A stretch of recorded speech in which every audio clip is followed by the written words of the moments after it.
لا إله إلا الله لا إله إلا الله توحید-سنت.com إلا الله لا إله إلا اس ویب سائٹ پر ملاحظہ فرمائیے ممتاز علماء کرام کی تقاریر، درس قرآن و حدیث، اسلامی کتب کا وسیع ذخیرہ، فرقے باطلہ سے مناظرے اور بہت کچھ۔ إلا الله لا إله إلا الله لا إله.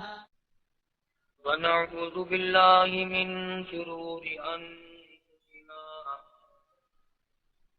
ومن سيئات أعمالنا من يهده الله فلا مضل له ومن يضلله فلا هادي له ونشهد أن لا إله إلا الله وحده لا شريك له ونشهد أن سيدنا وسندنا ونبينا وشفيعنا وهادينا ومرشدنا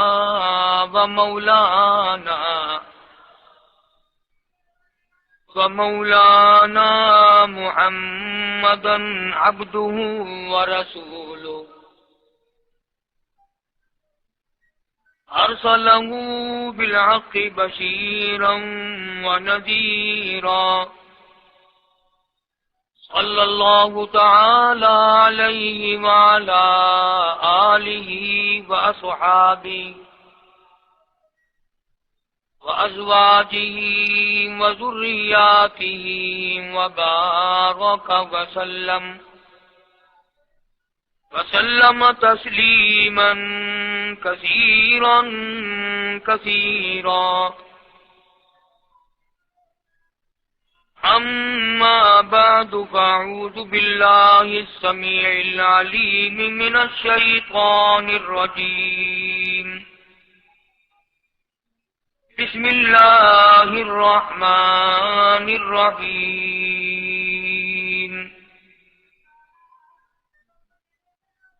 إن الذين آمنوا وعملوا الصالحات لهم جنات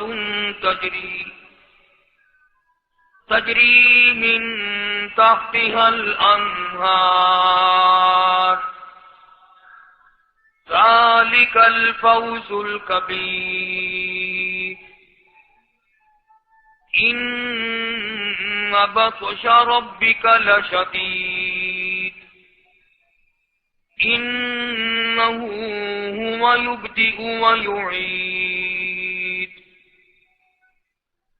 صدق الله مولانا العلي العظيم وصدق رسوله النبي الكريم ونحن على ذلك لمن الشاهدين والشاكرين والحمد لله رب العالمين. اللهم صل على محمد وعلى آل محمد كما صليت على إبراهيم وعلى آل إبراهيم إنك حميد مجيد.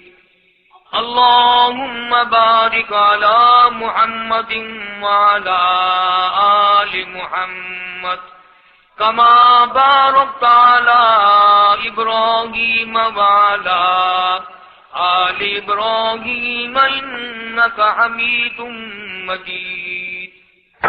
تیار کردہ طیب اسلامی کالکشن پر مدنی جامع مسجد بہاولپور روڈ ملتان. گزشتہ کئی جمعوں سے حضور اکرم صلی اللہ علیہ وسلم کی سیرت طیبہ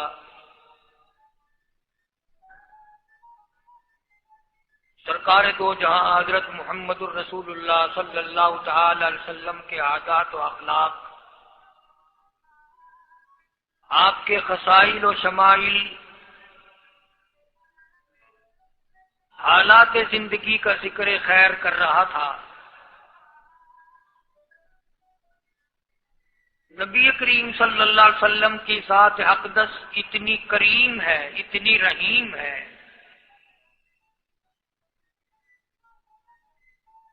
اللہ پاک نے قرآن کریم میں فرما دیا کہ مومنین کے لیے میرا محبوب بڑا رؤوف ہے، بڑا رحیم ہے۔ امت کے حالات کو دیکھ کر جلدی برداشتہ، دل برداشتہ نہیں ہو جاتے۔ بڑے سے بڑے وقت میں بھی سرکار مدینہ صلی اللہ تعالی علیہ وسلم نہ گھبرائے۔ امت کے بعد لوگوں کو یہ حصہ ملتا ہے اور بعض کو نہیں۔ اللہ تعالی ہم سب کو وسیع الظرف ہونے کی توفیق عطا فرمائے اور مزاج میں تحمل اور بردباری کی اللہ پاک ہم سب کو توفیق عطا فرمائے۔ ہے مسئلہ بڑا مشکل۔ اپنے مخالف کو دیکھ کر کے یہ بات کہہ دینا کہ میں نے تجھے معاف کر دیا، یہ بہت بڑی بات ہے۔ جنہوں نے رات دن دکھ دیے ہوں، راستوں میں کانٹے بچھائے ہوں، وہ عورت جو ہر روز کوڑا کرکٹ مٹی اکٹھا کر کے اور ٹوکری بھر کے کوٹھے پر بیٹھ جاتی تھی، سرکار مدینہ صلی اللہ علیہ وسلم کا انتظار کرتی تھی، حضرت کو دیکھ کر سر کے اوپر پھینکتی تھی، آپ اپنے سر مبارک کو جھاڑ کر گزر جاتے، کبھی سر اٹھا کے دیکھا نہیں یہ پھینکنے والا کون ہے۔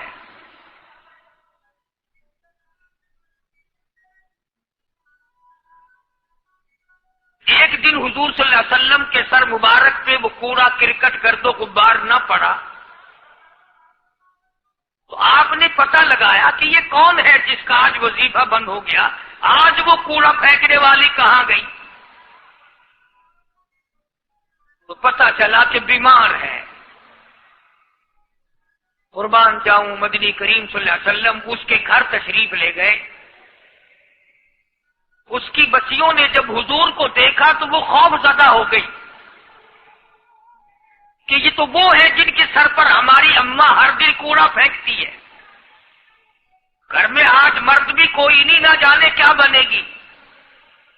ان بچیوں نے شور مچایا، امی امی امی، وہ آ گئے جن کے سر پہ کوڑا پھینکتی ہو۔ وہ بھی گھبرائی کہ نہ جانے آج کیا ہوگا،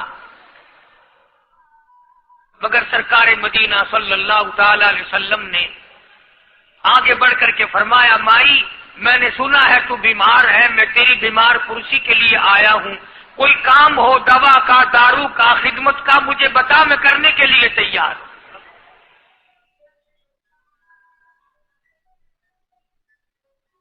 وہ سوچنے پہ مجبور ہوئی، میں نے ساری عمر دشمنی کی، بے عزتی کی، امام الانبیاء کے سر مبارک پہ مٹی اور کوڑا،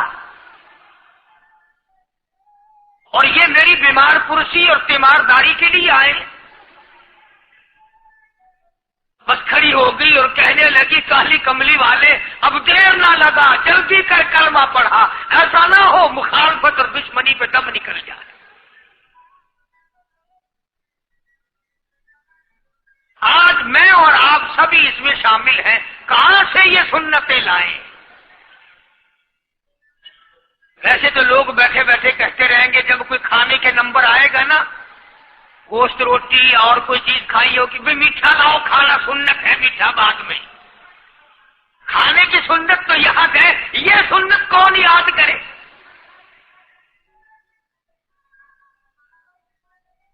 شادی کے بارے میں کہہ دیتے ہیں جی سنت ہے، سنت ادا ہونی چاہیے، مطلب کی سنتیں بڑی یاد آتی ہیں ہم سب کے۔ ابتدا اسلام کا زمانہ تھا، حضور کریم صلی اللہ علیہ وسلم مکہ مکرمہ سے باہر تشریف لائے تو ایک مائی بوڑھی سر پہ گٹھڑی سامان کی ہے، ہاتھ میں پانی پینے کے لیے ایک لٹیا ہے، گڈوی ہے، باہر نکلی اور وہ سامان اٹھانے کی ہمت نہیں رکھتی۔ سرکار دو عالم صلی اللہ تعالی علیہ وسلم وسلم نے پوچھا مائی کدھر کا ارادہ ہے؟ اس نے اتنی بڑی بڑی گالیاں نکالی اور کہنے لگی مکے میں جادوگر آ گیا، میرے گھر میں جادو پھیل گیا، میری نوح مسلمان ہو گئی، میرا بیٹا مسلمان ہو گیا، اس نبی کے جال میں پھنس گیا، میں تو اس کے جادو سے بچ کر اپنے ایمان کو بچانے کے لیے فلانے دیہات میں چلی ہوں۔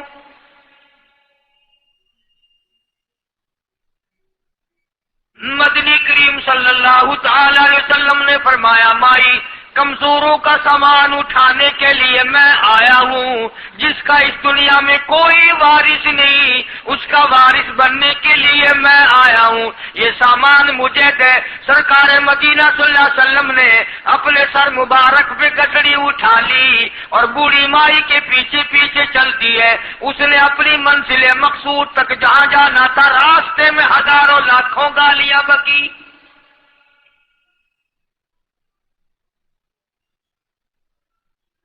میرے گھر کا بیڑا غرق کر دیا، میرے گھر میں دین نیا پھیلا دیا، جادو پھیلا دیا، نئی نئی چیزیں آ گئی، پرانا دین ختم کر دیا، میرے گھر کی رسوائی ہو گئی، میں اپنا ایمان بچانے کے لیے آئی ہوں۔ جہاں بڑھیا مائی نے جانا تھا منزل مقصود پہ پہنچ گئی، ٹھکانے پہ پہنچ گئی، سامان نیچے اتروا کر حضور کو پلہ پھیلا کر جھولی پھیلا کے دعائیں دینے لگی اور کہنے لگی او میرے بیٹا جیسے اس جادوگر سے میں بچ کے آ گئی ہوں، جیسے اس دین نئے پھیلانے والے سے میں بچ کر آ گئی ہوں، میرا دین بچ گیا، میرا ایمان بچ گیا، میری دعا ہے اللہ کرے تو بھی بچ جائے۔ سرکار مدینہ صلی اللہ تعالی علیہ وسلم کی آنکھوں میں آنسو آ گئے، فرمایا مائی جس کو سارے راستے میں گالیاں دیتی آئی ہو، جو تیری گٹھڑی اٹھا کے سر پہ لایا ہے، جو تیری ساتھ آیا ہے، جسے جادوگر کہتی ہو، جسے گالیاں دیتی دیتی تھکتی نہیں ہو، وہی اللہ کا پاک پیغمبر محمد الرسول اللہ، میں تیرے سامنے موجود ہوں۔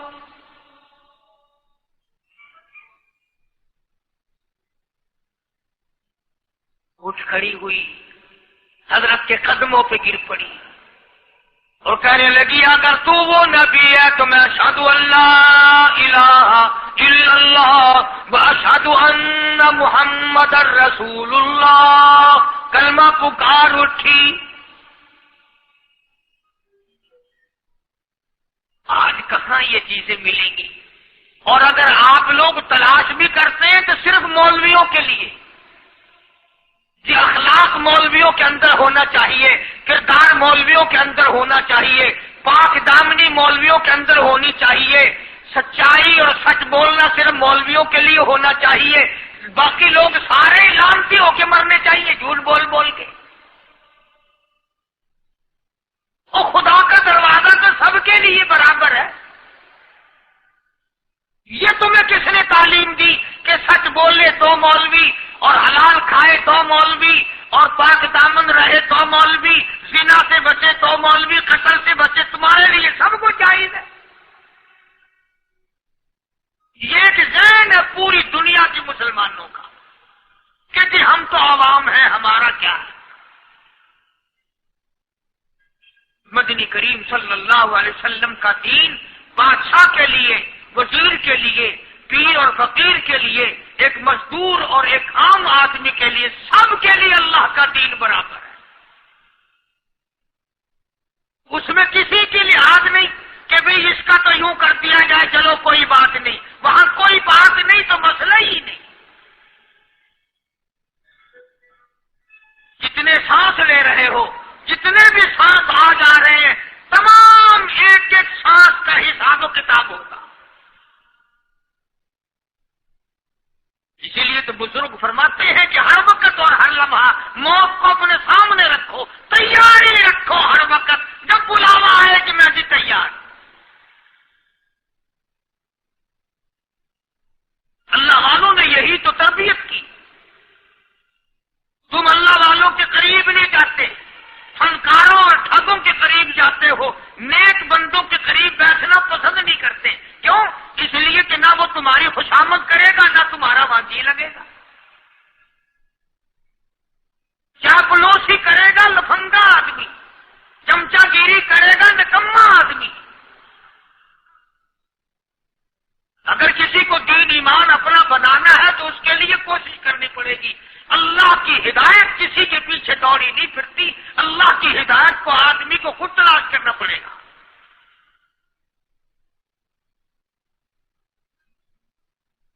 خدا کا جہنم اور خدا کی جنت دونوں چیزیں اس نے بنا دی اور اعلان کر دیا، فمن شاء فلیؤمن ومن شاء فلیکفر، جس کا دل چاہے ایمان اپناؤ، جس کا دل چاہے کفر اپناؤ، خدا کی خدائی میں کوئی فرق نہیں آتا۔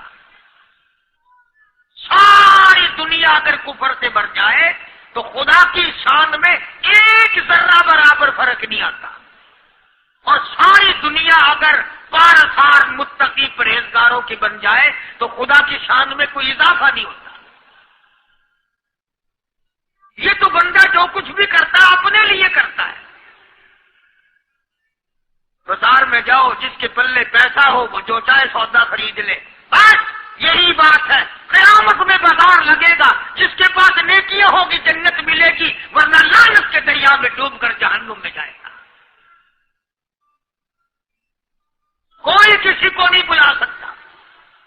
فرمایا اولئک الذین اشتروا الضلالۃ بالہدی،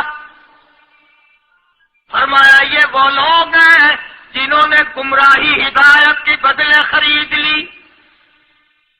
اللہ تعالیٰ نے ہدایت دی، قرآن دیا، ایمان دیا، دین دیا، اسلام دیا، مدنی کریم صلی اللہ علیہ وسلم کی عظمت ملی، محبت ملی، اللہ کے پاک پیغمبر نے سب کچھ حوالے کر دیا، اور آج اس کے بدلے میں گمراہی خرید لی۔ قرآن اعلان کرتا اولئک الذین اشتروا الضلالۃ بالہدی، یہ ہے وہ لوگ جنہوں نے گمراہی کے بدلے ہدایت کے بدلے گمراہی خریدی۔ اور قرآن کے الفاظ تو سنو، خدا تمہیں نصیب کرے۔ کس وقت خریدی؟ فرمایا فما ربحت تجارتہم وما كانوا مهتدين، ہدایت ملنے کے بعد، مسلمان کے گھر میں پیدا ہونے کے بعد، مسلمان کہلانے کے بعد، ایماندار کہلانے کے بعد، اتنی بدعملی، اتنی بدتمیزی، اتنا گناہ کیا کہ مرتے وقت ادھر دمڑی چلا ادھر جہنم میں پھینک دیا گیا۔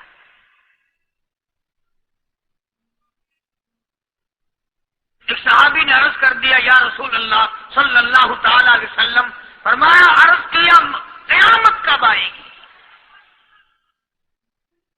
قیامت کب آئے گی؟ اللہ اللہ اللہ، یہ پوچھنا بھی صحابی کے بس کی بات تھی، اور اللہ کے نبی نے پتہ پھر کیا جواب دیا؟ فرمایا قیامت کا جو پوچھ رہے ہو کیا تیاری کر رکھی ہے؟ یعنی یہ نہیں فرمایا کہ فلاں دن فلاں وقت یہ، اور کسی نے پوچھ جو لیا مطلب کالی کملی والے قیامت کب آئے گی؟ فرمایا کیوں، کیا تیاری کر رکھی ہے؟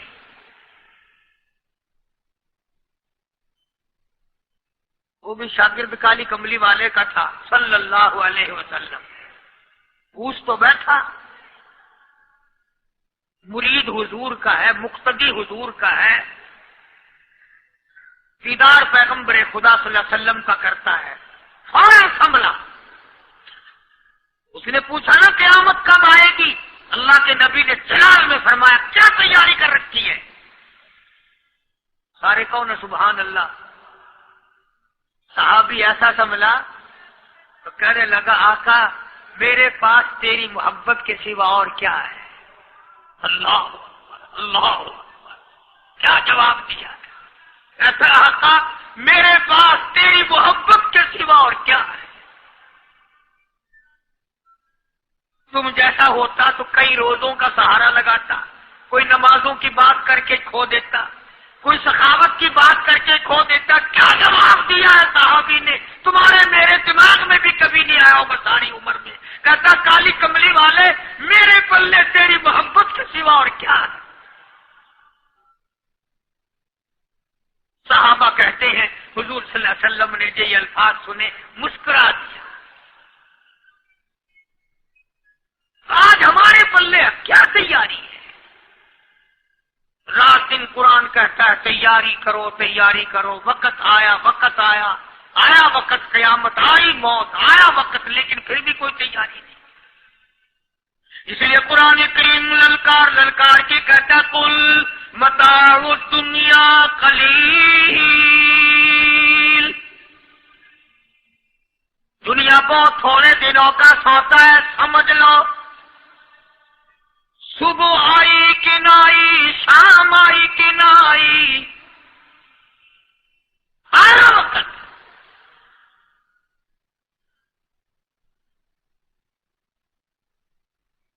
قرآن کریم نے ہر ممکن طریقے سے مسلمانوں کی تمام زندگی کے شعبات کو پورا کرنے کے لیے لاہ عمل دیا. میں ایک رخ آپ کو آج دینا چاہتا تھا، اور وہ یہ کہ نبی پاک صلی اللہ تعالی علیہ وسلم نے اس امت کے سامنے کس قسم کے نمونے نہیں رکھے. اخلاق و کردار میں سے کون سی بات حضور صلی اللہ علیہ وسلم نے چھوڑی؟ ہم اپنا پیٹ پہلے بھرتے ہیں، دوسرے کے لیے اگر سوچتے بھی ہیں تو وہ بھی بعد میں. یہاں معاملہ کچھ اور ہے. غزوہ خندق کا زمانہ ہے، مسلمانوں پہ بڑی تنگی اور بڑی پریشانی کا وقت ہے. یہاں تک کہ صحابہ کرام رضوان اللہ تعالی علیہم اجمعین کی جماعت کہتی ہے کہ حضور صلی اللہ علیہ وسلم کو صحابہ کرام نے دیکھا. ایک صحابی آپ کے سامنے حضور کے سامنے آیا اور اس نے اپنا کرتا اپنے پیٹ سے اٹھایا. اس نے بھوک کی وجہ سے اپنے پیٹ پہ ایک پتھر باندھا ہوا تھا. صحابہ کرام دیکھ رہے تھے. اس کے دیکھتے دیکھتے امام الانبیاء محبوب کبریا حضرت محمد مصطفیٰ صلی اللہ تعالی علیہ وسلم نے رحمت والے ہاتھوں سے جب اپنا کرتا اٹھایا، صحابہ کرام کی آنکھوں نے دیکھا حضور کے پیٹ پہ 2 پتھر بندھے ہوئے تھے.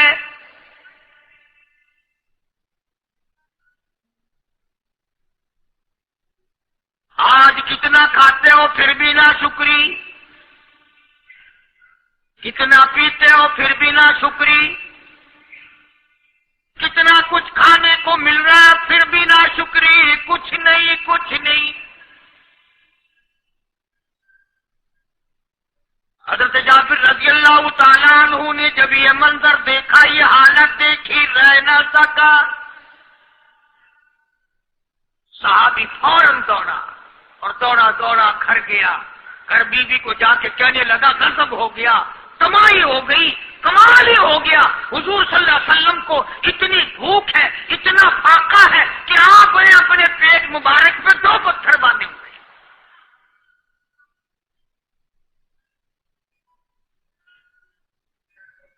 بیوی کہنے لگی جلدی جا کر کے حضور صلی اللہ علیہ وسلم کی دعوت کراؤ، ہم کھانا کھلائیں گے. یہ 2 شیر ہوں 1.5 شیر ہوں، یہ جوہر، یہ بکری کا بچہ ہے، ہم اسے ذبح کرتے ہیں، بہت جلدی تیار کرتے ہیں، میں ان کو پیستی ہوں اور تم جاؤ جا کے دعوت کا کہہ آؤ. حضرت جابر رضی اللہ تعالی عنہ حضور کریم صلی اللہ علیہ وسلم کی خدمت عالیہ میں آئے.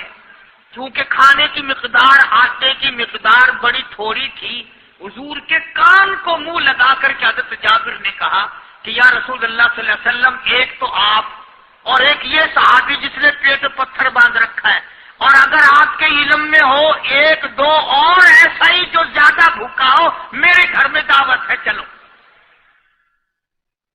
آپ لوگوں کا کھانا میرے یہاں ہے.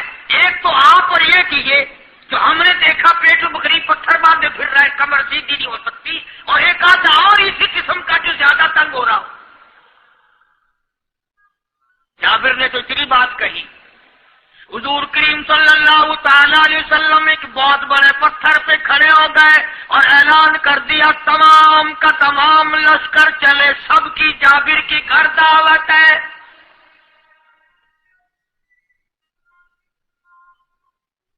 سارے کا سارا لشکر چلے، ساری فوج، بلکہ اعلان کر دیا چلو سارا مدینہ چلے۔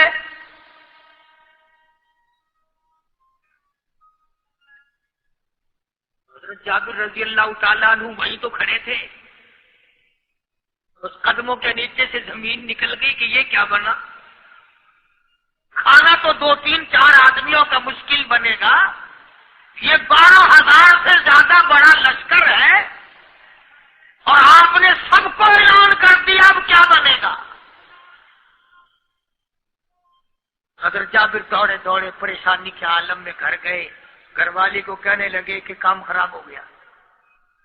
بیوی کہنے لگی کیوں؟ نے کہا میں نے تو اللہ کی بندی ایک تو حضرت کی دعوت کی تھی اور ایک وہ دوسرا جو پیٹ پتھر باندھے ہوئے آیا تھا، اور میں نے عرض کیا تھا کہ 1-2 اور اسی طرح کا جو زیادہ تنگ ہو رہا وہ دعوت ہے۔ حضور نے تو سارے لشکر کو اعلان کر دیا کہ چلو جابر کے گھر دعوت ہے۔ سبحان اللہ، کبھی کبھی عورتیں بھی ایسی بات کر دیتی ہیں جو مردوں کو نہیں آتی،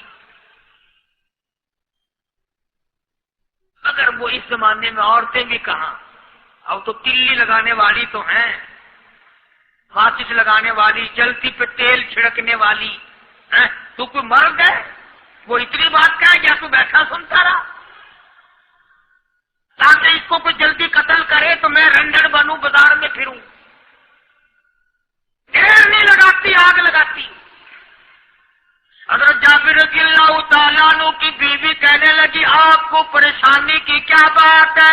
ایک بات بتاؤ، حضور کے کان مبارک میں آپ نے اپنے کھانے کی مقدار بتائی کہ نہیں؟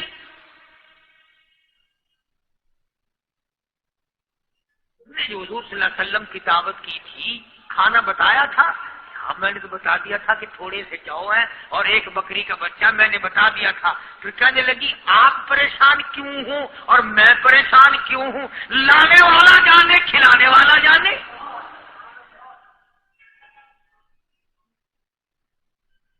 ہمیں پریشانی کی کیا بات ہے اس میں؟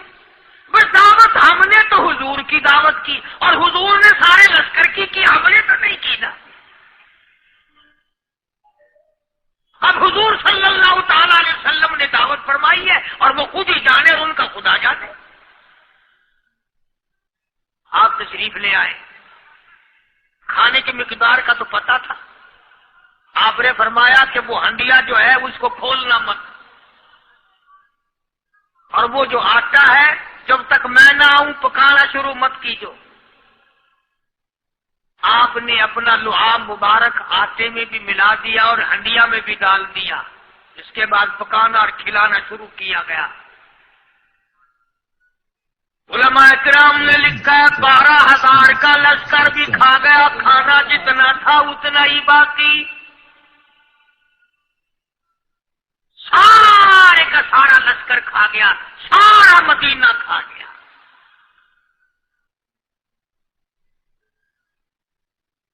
اب یہاں سے یہ ہمارے زمانے کے جو مردوں کے کفن اتارنے والے لوگ ہیں وہ ختم کا ثبوت نکالتے ہیں یہاں سے کہ حضور صلی اللہ علیہ وسلم نے ختم دیا تو 12,000 آدمیوں نے کھا لیا۔ چلو ہم بھی مانتے ہیں، آج یہ ختم دے کر ایک کا کھانا 2 کو تو کھلا کے دکھائے۔ ارے وہ تو معجزہ ہے محمد عربی صلی اللہ تعالی علیہ وسلم کا، اور وہ تو آپ کے لعاب مبارک کی برکت ہے، آپ کی دعا کی برکت ہے۔ یہ تمہیں کس نے بتایا کہ حضور صلی اللہ علیہ وسلم نے جابر کے کھانے پہ بیٹھ کر ختم پڑا تھا؟ یہ تو معجزہ ہے محمد عربی صلی اللہ تعالی علیہ وسلم کا، اور اللہ پاک نے نبی کے ہاتھ پر ہزاروں نہیں لاکھوں معجزات کا اظہار فرمایا۔ تو یہاں سے غلط چیزوں کا اجرا کرنا، آگے آپ لوگوں نے سنے ہوں ہی لیا طرف کے بعد اصل مقصد تو ادھر ہی پہنچانا ہے. اگلے دن میں ملتان شہر میں چوک بازار سے گزرتا ہوا ایک کفن والے کی دکان پہ کھڑا ہو گیا. میں نے کہا یار آج کل کیا بھاؤ ہے؟ کہنے لگا کس بات کا؟ میں نے کہا کفن کا. کہنے لگا کہ کئی قسمیں ہیں. میں نے کہا یہ بھی کوئی جہیز ہے؟ قسمیں؟ کہنے لگا جی ہاں کئی قسم ہے, کئی سو روپے کا بھی ہے, سستا بھی ہے. میں نے کہا وہ کس اعتبار سے؟ کہ کپڑے کے اعتبار سے. میں نے کہا ہر ہمارا کپڑا بھی لوگ ڈالتے ہیں. تو کہنے لگا یہ جتنے بڑے بڑے امیر لوگ ہیں نا یہ سب سے سستا کفن لے جاتے ہیں. جتنے بڑے بڑے بلکہ اس نے میرے ہاتھ میں کپڑا دیا یوں ہی مٹی چھن جائے. میں بڑا خوش ہوا. میں نے کہا جتنے بڑے بڑے امیر لوگ ہیں نا ان کو ایسا ہی کفن. اور پھر وہ ختم ہو گئے. پھر حضور تشریف لائے اور انہوں نے ان دونوں بچوں کو مردوں کو چھپا کے رکھ دیا. پھر آپ نے فرمایا وہ بچے کہاں ہیں؟ اور انہوں نے کہا کہ وہ تو سوئے ہوئے ہیں کہ جب تک ان کو لاؤ گے نہیں اس وقت تک ہم کھاؤیں گے نہیں. جب بچوں کو لا اور پھر وہ ختم ہو گئے. پھر حضور تشریف لائے اور انہوں نے ان دونوں بچوں کو مردوں کو چھپا کے رکھ دیا. پھر آپ نے فرمایا وہ بچے کہاں ہیں؟ اور انہوں نے کہا کہ وہ تو سوئے ہوئے ہیں کہ جب تک ان کو لاؤ گے نہیں اس وقت تک ہم کھاؤیں گے نہیں. جب بچوں کو لایا گیا تو مردے تھے. حضور نے بچوں کو فرمایا تم زندہ ہو جاؤ. وہ کہنے لگے جب تک ہماری بکری کا بچہ زندہ نہ ہو ہم زندہ نہیں ہوتے. وہ ہڈیاں جوڑی حضور نے بکری زندہ کری جب وہ بچے کھڑے ہوئے. قرآن پھانسی دیتا ہے. افسانہ بنا کر پیش کرو نا وہ بڑا جلدی مانتے ہیں. امام الانبیاء محبوب کبریا حضرت محمد مصطفیٰ صلی اللہ تعالی علیہ وسلم کا قرآن کریم نے اسی جنگ میں اسی جہاد میں ایک واقعہ پیش فرما دیا. اس واقعے سے پہلے پتہ کیا ہوا؟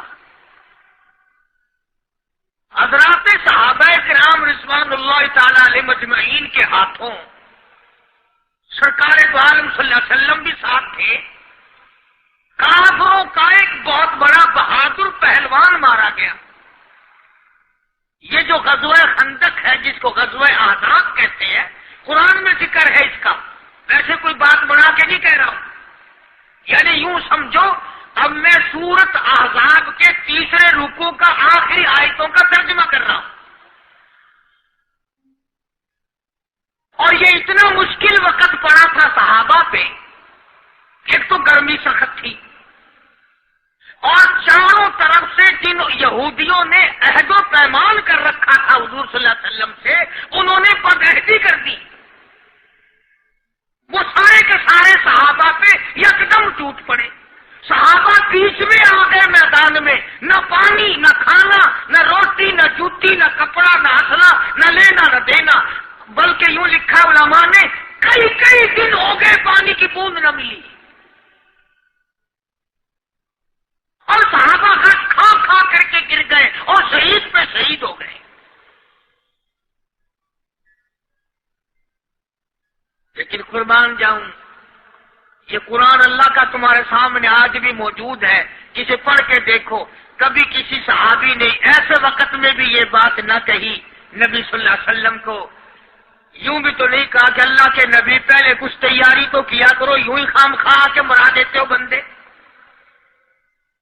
پہلے موقع تو دیکھا کریں آپ ہو کیا رہا ہے. یوں ہی لوگ بھوکے پیاس سے مر گئے. نہیں, اتنی ثابت قدمی اور اتنا ایمان تھا, اتنا جذبہ تھا, حضور کی ذات پر اتنا یقین تھا صحابہ کو کہ آج اس دنیا میں جتنا یقین ایک صحابی کو تھا اربوں خربوں مسلمان مل کر بھی ایک صحابی کے برابر یقین پیدا نہیں کر سکتے.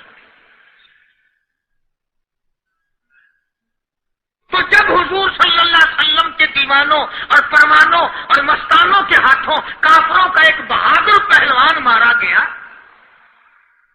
اور لاش تھی مسلمانوں کے پاس, تو وہ کافر کہنے لگے کہ تم ہمارے بہادر کی لاش دے دو, ہم تمہیں 10,000 روپیہ دیں گے. اب ان کے پاس تو روپے کی کمی نہیں تھی اور یہ مسکین بھوکے اور فاقے سے. اگر یہ یوں کہتے کہ نہیں بھی ہم تو 20,000 لیں گے, تو وہ دے دیتے، ان کے پاس کمی نہیں تھی، اور انہیں ضرورت تھی، کپڑا لے لیتے، کھانا لے لیتے، پریشانی دور کر لیتے، جنگ کا سامان بنا لیتے۔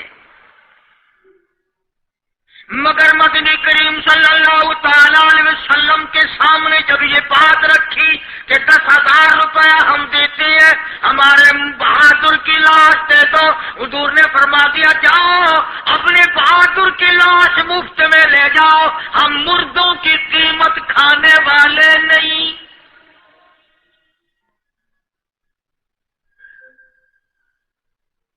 ہم مردوں کی قیمت کھانے والے نہیں۔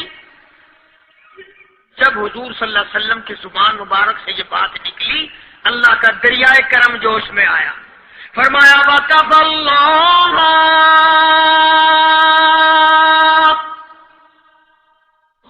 اللَّهُ الْمُؤْمِنِينَ الْقِتَالَ، فرمایا میرے نبی اب آپ اطمینان رکھیں، کوئی ضرورت نہیں، اب میں تیرا خدا خود ان سے جنگ کروں گا، اب میں لڑوں گا ان سے۔ اور اس کے بعد اللہ تعالیٰ نے یہ برکت دی کہ ایک آدمی یا 2 آدمیوں کا کھانا اللہ تعالیٰ نے 12,000 کو کھلا دیا۔ تو ان چیزوں سے معجزات کا ظہور ہوتا ہے، اور حضور کریم صلی اللہ تعالی وسلم کے تو اتنے معجزات اللہ پاک نے ہمارے نبی صلی اللہ علیہ وسلم کو دیے کہ ہم سب کی زندگی ختم ہو سکتی ہے مگر سرکار کے معجزات ختم نہیں ہو سکتے۔ حضرت ابو ہریرہ رضی اللہ تعالیٰ عنہ فرماتے ہیں کہ میں مسجد نبوی کے دروازے پہ پڑا تھا، بھوک نے مجھے اٹھنے نہ دیا، مجھے اتنی بھوک لگی، کہیں دن کا فاقہ ہو گیا، میں کھڑا نہیں ہو سکتا تھا۔ تو میں نے جناب صدیق اکبر رضی اللہ تعالیٰ عنہ سے مسئلہ پوچھنے کا بہانہ بنا کے بلایا کہ شاید یہی مجھے اپنے ساتھ لے چلے، تو وہ بھی مسئلے کا جواب دے کر چلے گئے۔ ابو ہریرہ کہتے ہیں میرا یقین ہوا کہ ان کے گھر بھی کچھ نہیں۔ پھر میں نے فاروق اعظم رضی اللہ تعالیٰ عنہ کو مسئلہ یا قرآن کی آیت پوچھنے کے بہانے متوجہ کیا، وہ جو چیز میں نے پوچھی تھی بتا کے چلے گئے، غالباً ان کے یہاں بھی فاقہ ہوگا۔ ابو ہریرہ رضی اللہ تعالیٰ عنہ کہتے ہیں پھر آئے حضور صلی اللہ علیہ وسلم تشریف لائے، تو میں نے مسئلہ پوچھنے کے بہانے سے حضور کو اپنی طرف متوجہ کیا۔ ابو ہریرہ کہتے ہیں حضور مسکرائے اور میرا مطلب سمجھ گئے، اشارہ کیا میرے ساتھ آتا، میرے پیچھے آ۔ ابو ہریرہ رضی اللہ تعالیٰ عنہ کہتے ہیں میں حضور صلی اللہ علیہ وسلم کے ساتھ چلا آیا، آپ اپنی دولت قضا پر تشریف لائے، اپنے گھر میں تشریف لائے، آپ نے گھر میں داخل ہو کر کے فرمایا کچھ کھانے کا پینے کا کوئی ہے گھر میں کوئی چیز؟ جواب ملا ہاں ایک دودھ کا پیالہ ہے، ہدیہ آیا کہیں سے، آپ کے لیے ہدیہ دیا کسی نے، دودھ کا پیالہ منگوا لیا۔ ابو ہریرہ کہتے ہیں میں بڑا خوش ہوا کہ لے میرا دور لگ گیا، کام بن گیا، مجھے ہی فرمائیں گے پی لے، رج کے پیوں گا۔ ابو ہریرہ کہتے ہیں کہ مجھے حضور صلی اللہ علیہ وسلم کیا فرماتے ہیں کہ ابو ہریرہ وہ جو مسجد نبوی میں 70-80 صحابہ صفا طالب علم ہے نا، جی ساروں کو بلا کے لا۔ ابو ہریرہ کہتے ہیں مجھے بڑی کھٹکی کہ ایک دودھ کا پیالہ، یہ تو میرے جو گئی تھا، وہ 70-80 کیا کریں گے یہاں کے۔ ابو ہریرہ کہتے ہیں جب میں اٹھ کے چلا تو مجھے پھر واپس بلایا، فرمایا ابو ہریرہ مدینے کی گلی میں آنے میں جانے میں جو بھی راستے میں ملے اسی کو کہہ دے کہ حضور کے گھر دعوت ہے۔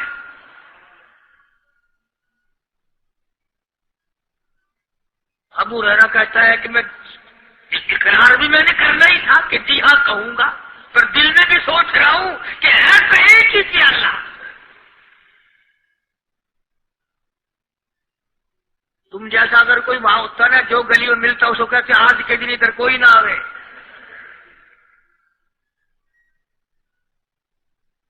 وہ تو صحابہ تھے نا، اشاروں پہ جان دیتے تھے، راستے میں جو بھی ملا، دکاندار ملا ویسا ملا، سب کو کہہ دیا، واپسی میں جو ملا۔ لشکر اکٹھا ہو گئے، سب بیٹھ گئے۔ ابو ہریرہ رضی اللہ تعالیٰ عنہ کہتے ہیں اب میں نے دل میں ایک پروگرام بنایا، مجھے عادت شریفہ کا پتہ تھا کہ دائیں طرف سے شروع فرمایا کرتے تھے کوئی چیز تقسیم کرنا یا کھلانا یا پلانا۔ میں نے دل میں پروگرام بنایا کہ دائیں طرف شروع میں بیٹھ جاؤں گا، آگے بچے یا نہ بچے میں تو دو لگاؤں گا نہ اپنا پہلے، میرا نمبر تو لگ ہی جائے گا۔ اللہ اکبر۔ ابو ہریرہ کہتے ہیں کمال ہو گئی میری حیرانگی کی کہ جب میں جڑ کے بیٹھا نا کہ اب میرے سے شروع ہوگا، آپ نے مجھے اشارہ کر کے بلایا اور فرمایا ابو ہریرہ کھڑا ہو کے سب کو پلا۔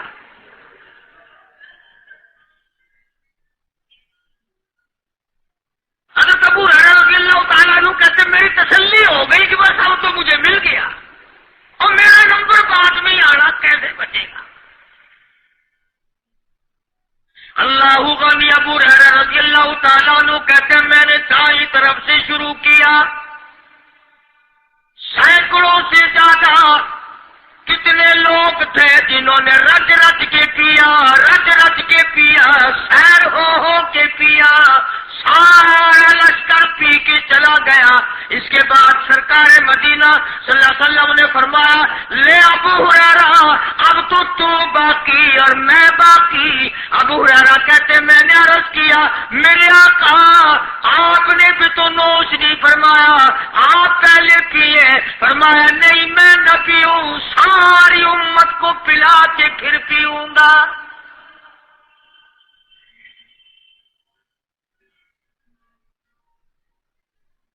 ابو ہریرہ رضی اللہ تعالیٰ عنہ فرماتے ہیں میں نے 3 سانس لے کر کے لمبا لمبا سانس لے کر میں نے رج رج کے پیا اور پیالے میں جھانک بھی رہا تھا۔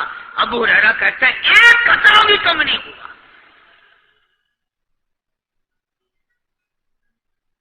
اور یہ الفاظ سن کر آج لکھ کر لے جاؤ۔ ابو ہریرہ کہتے ہیں کہ سب کو پلانے کے بعد پھر حضور صلی اللہ علیہ وسلم نے پیا، نوش فرمایا۔ یعنی آج اتنے لوگوں کا جھوٹا کون پیتا ہے؟ کسی افسر کو تو پلا کے دیکھنا، چلو افسر تو دنیا دار ہیں، کسی ماننے ہوئے پیر کو تو پہلے سارے مرید پی کر کسی پیر کو تو دیکھنا گلاس پہ اللہ اور مارے گا پھینک کے۔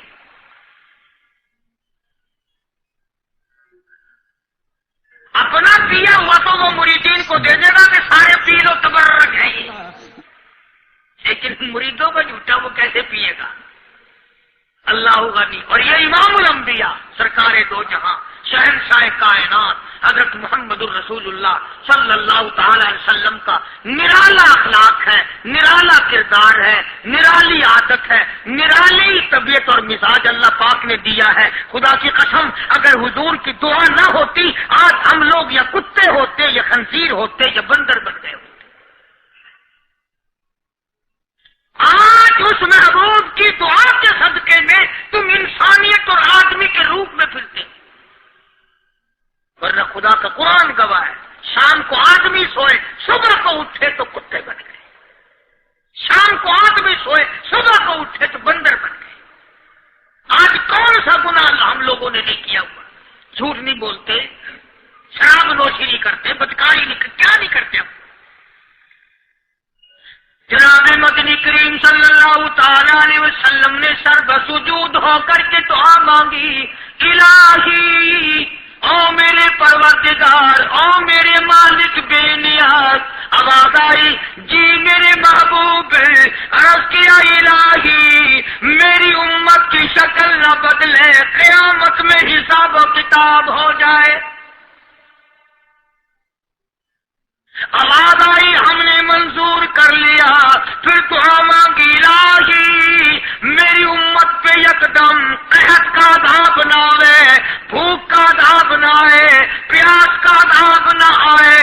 وما کان اللہ لیعذبہم وانت فیہم وما کان اللہ معذبہم وہم یستغفرون۔ میرے محبوب جب تک آپ ہی لوگوں میں ہیں میرا وعدہ رہا میں کوئی عذاب ان کو نہیں دوں گا۔ حضور صلی اللہ علیہ وسلم ساری رات رویا کرتے تھے، الہی میں نہیں، میرے نام لیوا جتنے ہیں میں تو سب کے لیے دعا کرتا ہوں۔ آج اس نبی کی دعا کی قدر نہیں کرتے، تم نمازوں کی پرواہ نہیں کرتے، حرام و حلال کی پرواہ نہیں کرتے۔ نوجوانوں، ہم نے کتنی جوانی خاک میں ملتی دیکھی، ہمیں بڑے بڑے کریئر جوانوں کے جنازے اٹھتے دیکھے، کس ہوا میں ہو۔ اب بھی وقت ہے کہ توبہ کر کے آدمی سیدھا ہو جائے اور اپنی گناہوں پہ ندامت کے آنسو بہائے اور نماز کا پابندی سے حساب و کتاب کر کے نماز پڑھے، روزے کی پابندی کرے، صبح شام اللہ سے پناہ مانگے۔ میرا عرض کرنے کا مطلب یہ تھا کہ حضور کریم صلی اللہ علیہ وسلم کے معجزات بڑے بے شمار ہیں اور امت کے افراد بھی کوئی کمی نہیں ہے، تو ہم سب کو چاہیے کہ ہم قدردانی کریں اور اپنے آپ کو آخرت کے لیے جس قدر ممکن ہو سکے تیاری کریں۔ آج کل بڑی رات ہے، سویرے اٹھو، کم سے کم صبح شام ہر آدمی ایک تسبیح درود شریف کی، ایک تسبیح استغفار کی اور ایک تسبیح تیسرے کلمے کی، یہ تو کم سے کم ہو ہی جائے۔ بکواس کرتے سو جاتے ہیں، بکواس کرتے اٹھ جاتے ہیں، بھلا ہے کوئی زندگی کا معاملہ؟ اللہ سے معافی مانگتا سو جا اور معافی مانگتا اٹھ جا، خدا کی قسم اللہ کا دریائے کرم جوش میں آئے گا۔ تو یہ ساری چیزیں میں نے لیے عرض کی، تو وقت پورا کرنے والا حساب نہیں کہ نہ جانے کس کو توبہ کی توفیق ہو جائے۔ کم سے کم ان 3 تسبیحوں کو ہر مرد عورت لازمی پکڑ لے۔ ایک تسبیح درود شریف کی، ایک تسبیح سبحان اللہ والحمدللہ ولا الہ الا اللہ واللہ اکبر ولا حول ولا قوۃ الا باللہ العلی العظیم، اور ایک تسبیح استغفر اللہ الذی لا الہ الا هو الحی القیوم واتوب الیہ، یا استغفر اللہ ربی من کل ذنب واتوب الیہ، اور ایک تسبیح درود شریف کی اللہم صلی علی سیدنا مولانا محمد وعلی آل سیدنا مولانا محمد مبارک وسلم وصلی علیہ۔ جب ایک مرتبہ درود بندہ پڑھے گا 10 بار اللہ کی رحمت آئے گی، 10 گناہ معاف ہوں گے، 10 درجے بلند ہوں گے، 10 خطائیں معاف کر دی جائیں گی، تو کتنا بڑا اجر ہے۔ خصوصاً بوڑھوں کو چاہیے کہ وہ گپوں میں اپنا وقت خراب نہ کریں۔ خدا کی قسم قبر میں جانے کے بعد تجھے ایک سانس کی مہلت نہ ملے گی۔ اللہ پاک عمل کی توفیق عطا فرمائے۔ وآخر دعوانا الحمدللہ رب العالمین۔ اللہم صلی وسلم وبارک علی سیدنا مولانا محمد وعلی آل سیدنا مولانا محمد مبارک وسلم وصلی علیہ۔ ہماری بستی میں ہی ہماری ہمشیرہ لگتی تھی، پرسوں انتقال کر گئی۔ کل بچوں نے قرآن کریم پڑھا، صبح میں نے بھی پڑھا۔ اللہ تعالیٰ اس کلام کا ثواب حضور صلی اللہ علیہ وسلم کے طفیل مرحومہ کو پہنچا دے۔ یا اللہ جتنے بھی مسلمان مرد عورت قبروں میں چلے گئے، یا اللہ سب کی خطاؤں گناہوں کو معاف فرما، سب کی تمام برائیوں کو مٹا کر ان کی قبروں کے معاملات کو آسان فرما۔ یا اللہ ہم سب کو اپنے فضل و کرم سے جنت عطا فرما، دوزخ سے ہم سب پناہ مانگتے ہیں، ہم سب کی حفاظت فرما۔ یا اللہ ہمیں اور ہماری اولاد کو نیک اور نمازی بنا۔ یا اللہ پریشانیوں کو دور فرما، جو بیمار ہیں سب کو شفا کاملہ عطا فرما۔ صوفی عبد الغفار کوئی بتا رہے ہیں بیمار ہے، اللہ پاک شفا کاملہ عطا فرمائے۔ مولانا محمد اسحاق صاحب کراچی والے بتلا رہے ہیں کہ بیمار ہے، اللہ پاک شفا کاملہ عطا فرمائے۔ یہ سلیمان اس کا پوتا بیمار ہے، اللہ پاک شفا دے۔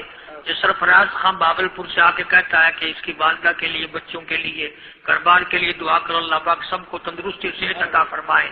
اکبر خان ہے وہاں باولپور میں، اللہ تعالیٰ اس کی پریشانیوں کو دور فرمائے۔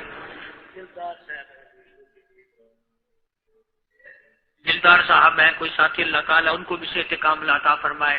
جتنے بھی مریض ہیں گھروں میں ہوں، اسپتالوں میں ہوں، دور ہوں نزدیک ہوں، ہمیں انہوں نے کہا ہو یا نہ کہا ہو، یا اللہ سب کو شفا عطا فرما۔ حاجی رشید صاحب مدینہ گلاس فیکٹری والے پرانے میرے خدمت گزاروں میں سے ہیں، اللہ پاک شفا کاملہ عاجلہ مستمر عطا فرما۔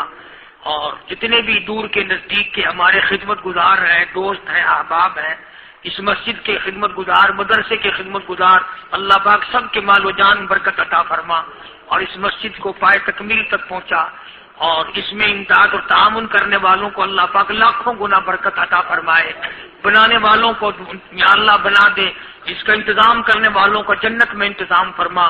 یا اللہ ہم سب کی قبروں کو روشن فرما. یا اللہ ہم سب کو راستہ پل صراط کا آسان فرما. یا اللہ قبر کی تباہی سے ہم سب کی حفاظت فرما. ہم سب کو دین اور اسلام کا فکر کرنے والا بنا. یا اللہ کلمے اور ایمان والی موت عطا فرما. سارے ملک پہ اپنا کرم اور فضل فرما. ساری امت کی بخشش فرما. ربنا آتنا فی الدنیا حسنۃ وفی الآخرۃ حسنۃ وقنا عذاب النار. یہ محمد یاسین ہے سبزی والا، یہ بھی اس کے بھی گلے میں تکلیف ہے، کہتا تھا اللہ شفا کاملہ دے، کاروبار برکت عطا فرما. جتنے بھی آپ لوگ یا مرد عورتیں تشریف لائے ہوئے ہیں سردی میں، یا اللہ سب کی جھولیاں بھر دے، سب کی مرادوں کو پورا فرما، سب کی مشکلوں کو آسان فرما، سب کو صحت و تندرستی عطا فرما. جتنے بھی مسلمان ہیں یا اللہ سب کی عزت آبرو جان مال ایمان کی حفاظت فرما. یا اللہ شیطان کے شر سے بچا، ظالم کے ظلم سے بچا، حاسد اور فتنہ پردازوں سے ہم سب کی حفاظت فرما. صلی اللہ علیہ حبیبہ محمد وآلہ وصحبہ اجمعین برحمتک. پروردگار عالم نے توحید-sunnah.com إلا الله دین کی جڑ جو چیز تھی، بنیاد اور اصول بنی دین کی، وہ دو چیزوں سے عبارت ہے. دین اور اسلام اور ایمان کی بنیاد دو چیزوں پر ہے، ایک اللہ کا قرآن ہے اور ایک نبی کا فرمان ہے.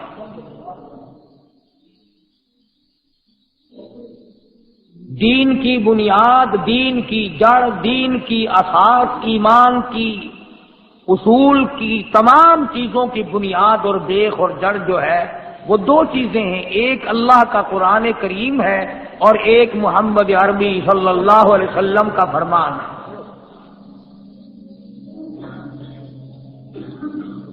اتنی بات تو بڑی آسان ہے، سمجھ میں آ گئی. خدا کا قرآن سمجھ میں آ گیا، نبی کا فرمان سمجھ میں آ گیا. دین کی جڑ اور بنیاد یہ چیزیں ہیں. ان سے ہٹ کر جو کچھ بھی ہے وہ دین نہیں. اور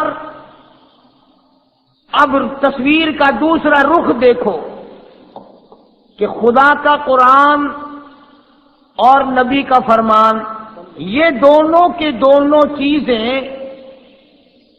ہمیں کیسے معلوم ہوئی کہ یہ اللہ کا قرآن ہے؟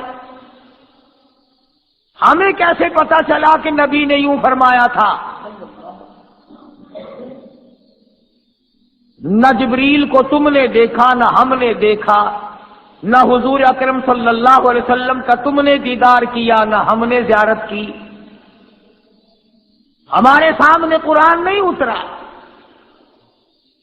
ہمارے سامنے نبی نے حکم کوئی نہیں فرمایا، اس لیے کہ نہ ہم تھے نہ ہمارے باپ دادا تھے، ہم میں سے کوئی تھا ہی نہیں. اب ایک سوال پیدا ہوتا ہے کہ یہ اللہ کا قرآن اور یہ نبی کا فرمان جو اسلام کی بنیاد ہے، یہ دونوں چیزیں ہمیں پہنچائی کس نے؟ بادشاہوں نے نہیں، وزیروں نے نہیں، سفیروں نے نہیں، امیروں نے نہیں، دولت مندوں نے نہیں، قانون دانوں نے نہیں، ججوں نے نہیں، بلکہ مدنی کریم صلی اللہ علیہ وسلم کے یاروں نے پہنچائے.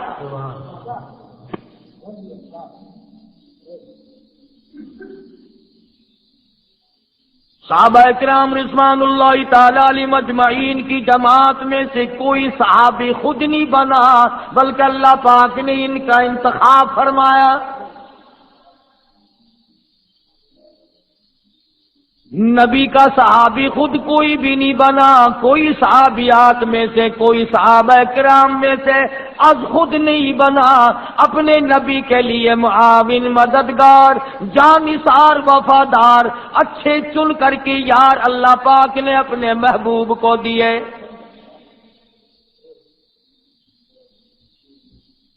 گویا صحابہ کرام اسلام کی بنیاد ٹھہرے، صحابہ کرام قرآن کی بنیاد ٹھہرے، انہوں نے مدنی کریم صلی اللہ تعالی علیہ وسلم سے قرآن سیکھا، انہوں نے نبی کریم صلی اللہ علیہ وسلم سے حدیث پاک سیکھی، حضور کے اقوال دیکھے، اعمال دیکھے، افعال دیکھے، ان کو نقل کر دیا۔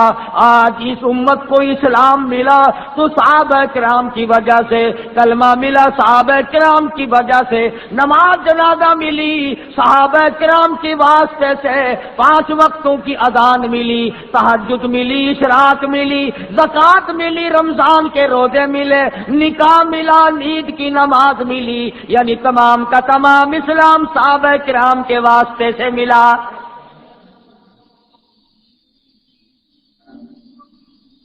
اب اگر ہم میں سے کوئی صحابہ کرام کا اعتبار نہیں کرتا، مدنی کریم صلی اللہ علیہ وسلم کے یاروں کا اعتبار نہیں کرتا، اس کا کلمہ صحیح نہیں، اس کا قرآن صحیح نہیں، اس کا رمضان صحیح نہیں، اس کا نکاح صحیح نہیں، اس کی شادی صحیح نہیں، اس کی نماز جنازہ صحیح نہیں، اس لیے صحابہ کرام پہ لازمی یقین کرنا پڑے گا۔ پھر صحابہ کرام میں سے عجب انداز کے لوگ اللہ پاک نے بنائے، وہ جانثار بھی تھے، وہ وفادار بھی تھے، وہ سچے عاشق بھی تھے۔ ایک صحابی مدنی کریم صلی اللہ علیہ وسلم کی خدمت میں دیہات کے رہنے والا جٹ آدمی ہے، دیہات کا باشندہ عربی ہے، حضور کی خدمت میں سونے کی انگوٹھی پہن کر آ گیا، سونے کی مندری پہن کر آ گیا۔ آپ نے یوں سمجھ کر دیہات کا باشندہ ہے، غریب کو مسئلے کا پتہ نہیں، غریب کو میرے حکموں کا پتہ نہیں چلا، ہاتھ پکڑا اور سونے کی انگوٹھی نکال کر پھینک دی اور فرمایا تجھے علم ہونا چاہیے، سونا مردوں کے لیے پہننا حرام ہے۔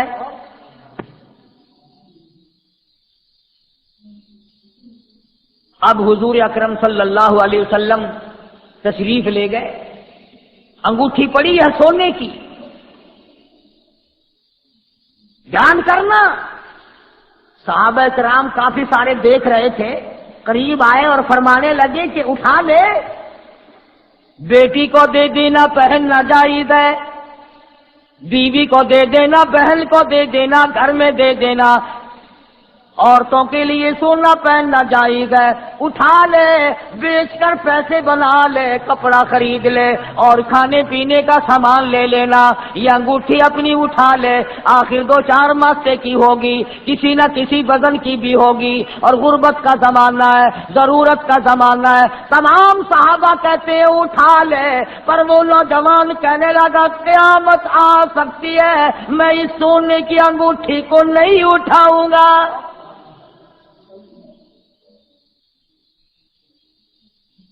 کیوں؟ کہتا ہے جس سونے کو میرے آقا نے پھینک دیا میں اٹھا لوں، میری غلامی کس کام کی؟ چاہے میں پہننے کے لیے نہ اٹھاؤں، چاہے میں استعمال کرنے کے لیے نہ اٹھاؤں، آخر میرے آقا نے پھینک دیا ہو میں اٹھاؤں تو پھر میری غلامی کس بات کی؟ حالانکہ مسئلے کی بات تھی، صحابہ کرام نے مشورہ صحیح دیا، بات صحیح بتا دی، جو اس کے لیے اچھی تھی، کام کی بات تھی کہ اس کو بیچ سکتے ہو، خرید سکتے ہو، عورتوں کو پہنا سکتے ہو، اور کچھ زیور بنوا سکتے ہو، پیسے بنا سکتے ہو، کھانے پینے کا ساز و سامان خرید سکتے ہو، اس کا تقاضا یہ ہے۔ کہنے لگا میں تو اس اٹھانا تو درکنار رہا، آنکھ سے بھی دیکھنے کو تیار نہیں۔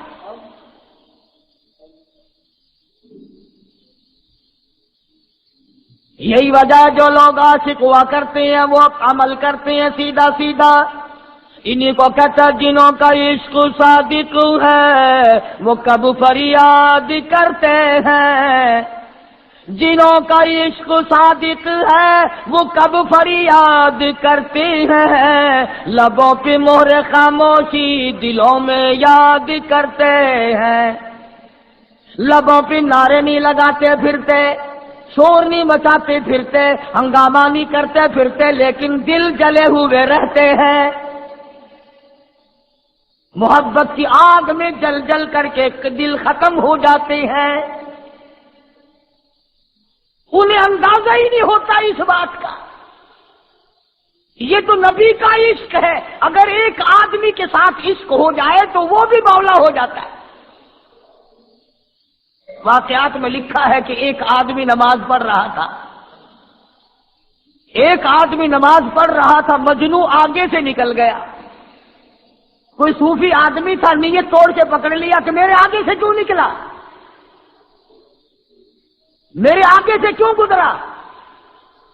مجنو کہنے لگا تیری نماز ہی نہیں ہوئی, دوبارہ جا کے پڑھ. تو کہنے لگا نکلا تو, نماز میری نہیں ہوئی. کیوں نہیں میری نماز ہوئی؟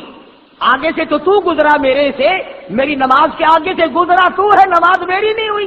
کہنے لگا ہاں, ایک بندے کے عشق میں مجھے تو نظر نہیں آیا اور تو خدا کی نماز پڑھ رہا تھا اور مجھے دیکھ لیا.